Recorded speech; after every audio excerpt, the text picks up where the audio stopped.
So I just want to quickly introduce the members of our team. My name is Orly. I'm a program administrator on our clean transportation team. And just for the sake of time, we'll run through everyone else on our team here. Jay Liu is a program manager. Veronica Tate is our clean transportation fellow. Reese Webb is program coordinator, and Rachel Ackerman is our program director. So thank you all for joining. This is Mass CC's webinar on ACT School Bus, or Accelerating Clean Transportation School Bus, which is our electric school bus opportunity program. Just a brief overview of the agenda. So we'll go through some quick just background on Mass CEC, and then give an overview on the ACT School Bus program and opportunities. We'll go through eligibility and walk you through the application process, and then we hope to leave plenty of time for Q&A at the end. So for those of you who are not familiar with Mass CEC is a state economic and development agency, and we seek to accelerate Massachusetts clean energy and climate goals. We have 4 key focus areas, as you can see here, and the ACT School Bus project falls under clean transportation. Just a brief overview of the ACT School Bus mission. So ACT School Bus was created to help promote the electric school bus adoption in Massachusetts, and specifically we're focused on amplifying EPA's Clean School Bus program. So the program aims to provide necessary technical assistance and electrification planning support, and then a portion of our program, which we'll get into in a moment, is also a funding opportunity for school districts and school bus fleets. And ACT School Bus also came out of, or was kind of conceived by, 3 deployment projects that Mass CC has in the past: school bus adoption, electric school bus adoption projects, and kind of taking lessons learned from those projects. So we do have some background on electric school bus adoption, and I want to use that knowledge moving forward. This program is also meant to be replicable. So we're hoping to create good demonstration projects that folks can use moving forward, who are interested in electric school bus adoption.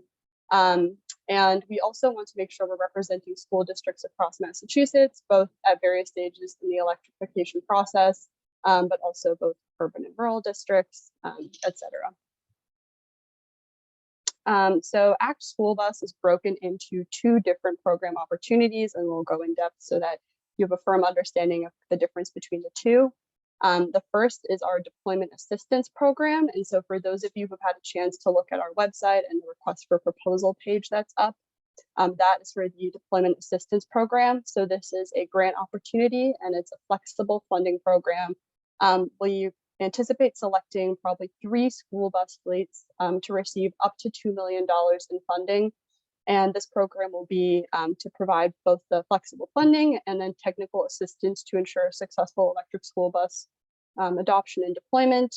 And so that program, again, is open now, and it closes on October 17th, which is a Monday, so about a month from now. And the second program opportunity is our advisory services program. And that is not a funding opportunity, but it's a free electrification planning service for likely between 20 to 30 school bus fleets. And this is meant to essentially help fleets get ready for future electrification, and provide sort of additional support to be ready for future funding opportunities. So again, that is not a formal application. It's an ongoing enrollment process that will continue through the fall. I'll turn it over to Jade. Great, thanks. Yeah, so we're just going to talk a little bit more in depth about the 2 sides of the opportunity. So the first one that Orly covered is the deployment funding and technical assistance. So this is really aimed at school districts and projects that are sort of more or less shovel ready or approaching shovel ready. So it's really for folks that are really ready to deploy electric school buses. And what we hope to do with this funding is enable successful projects and allow people to sort of pursue larger electrification projects. So what you'll get with the deployment funding and technical assistance will be a team of experts that Mass CC is like currently in the process of onboarding. You'll get a team of experts that will help both with the financial planning and the technical planning, and answer a lot of help answer a lot of the key questions, such as what does our infrastructure need to look like? What are the depot changes that need to happen? What routes make sense for electrification first?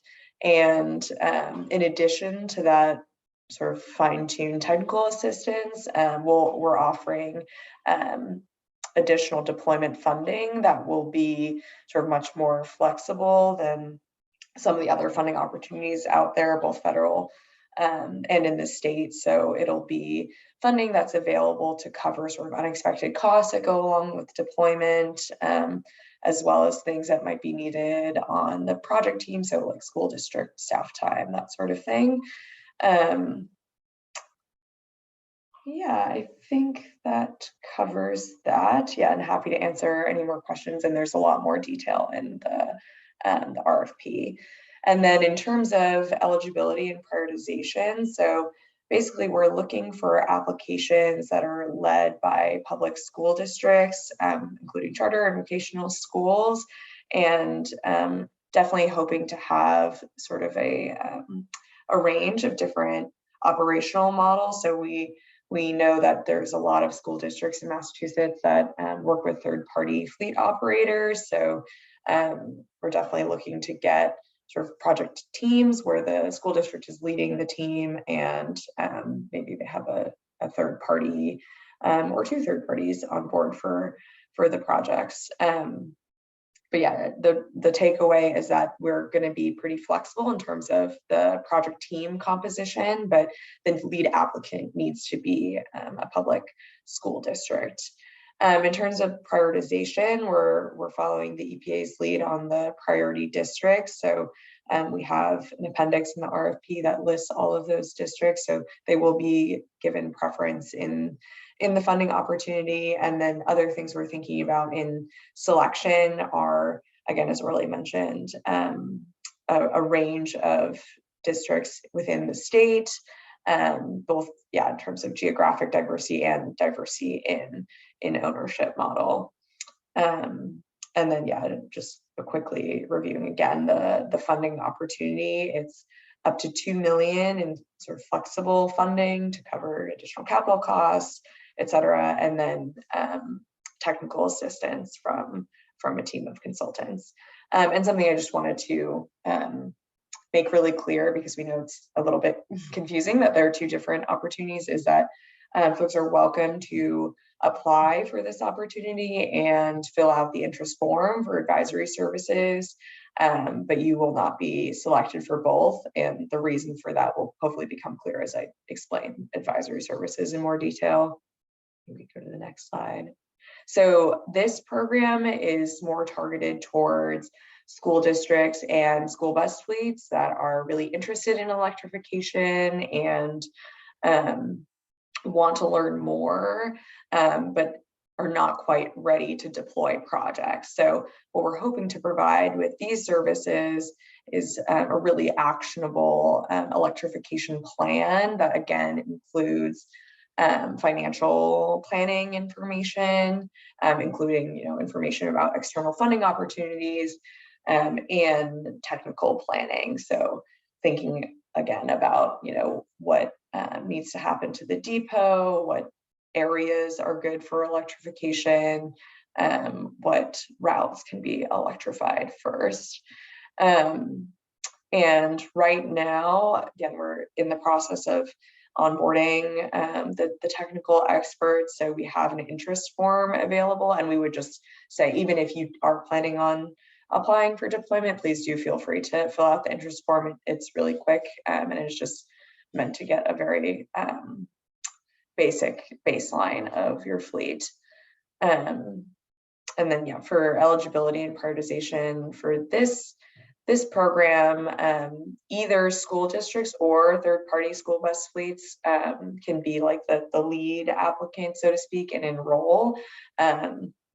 If you are a school district that has a third party, you obviously need your third party on board to do the analysis. And if you're a third party fleet, we also ask that you bring, even if you're owning and operating the fleet, we also ask that you bring in your school district partners for the project itself.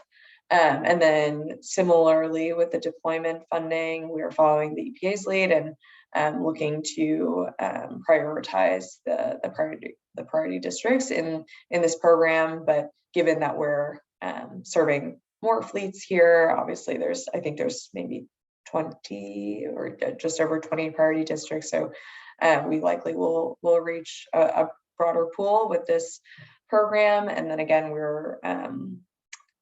we have a goal in terms of the enrollment process of getting a good spread geographically and in terms of ownership model.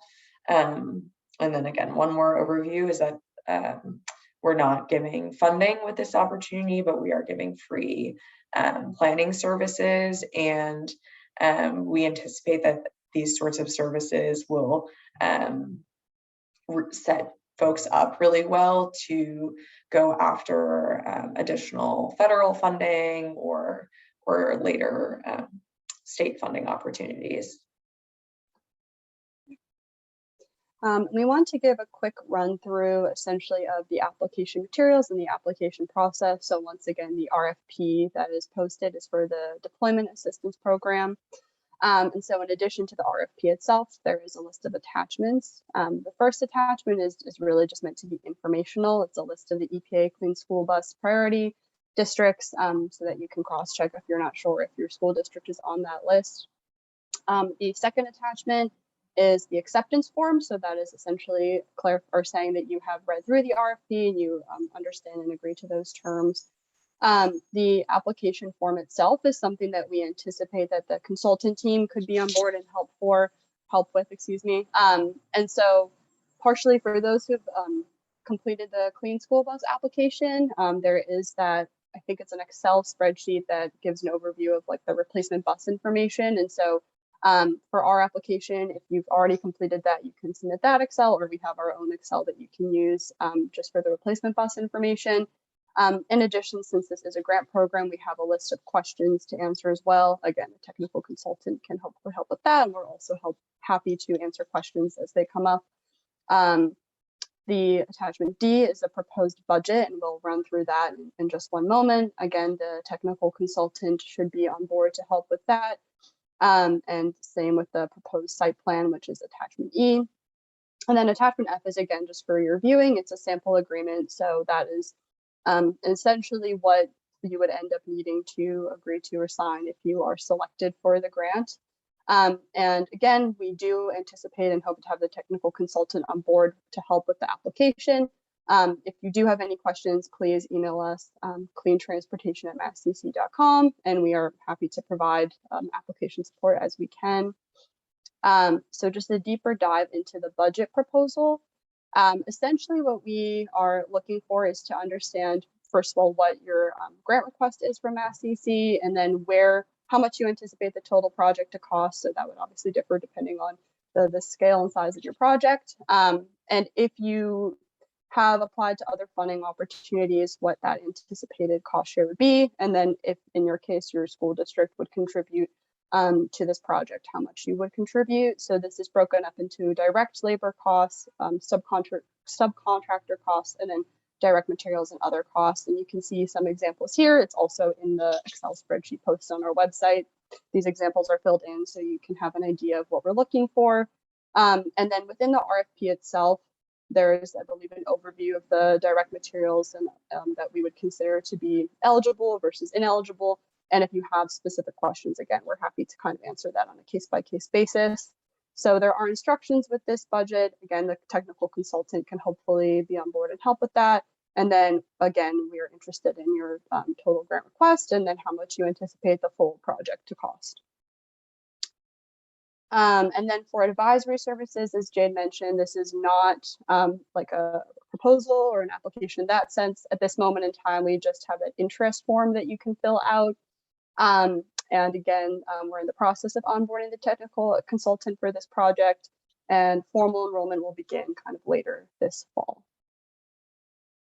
Just an overview of the full timeline. So again, right now the application is open, the RFP is open for the Deployment Assistance Program. This is a hyperlink, so when you receive the slides, you'll be able to access that. And in addition to this webinar, we will be posting formal answers to questions submitted to the Clean Transportation inbox.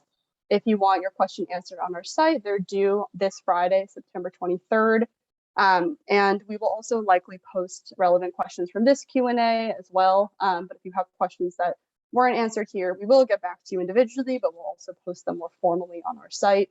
Again, the deployment applications are due Monday, October 17th, so that's about 1 month away at 4 p.m. And then grantee or awardees will be notified in November. So that is essentially all for our presentation. Again, please submit questions to our Clean Transportation inbox. You can also reach out to me at ostrobel@masscc.com or jlu@masscc.com. We're happy to answer questions as well. We encourage you to sign up for our office hours, and then these are just kind of a list of the materials that we've gone over. So the notice of intent page on our website is an overview page and has links to kind of everything else involved with ACT School Bus. There's the interest form and then the deployment page with the attachments broken out. And I believe we didn't actually do this yet, but I think it makes sense to do it now anyway, just since now we hopefully have more participants. But we have a quick poll. If Veronica, you want to launch the poll for folks to fill out, and I think we can probably then stop the recording. Yep, I've launched the poll and I will end the recording.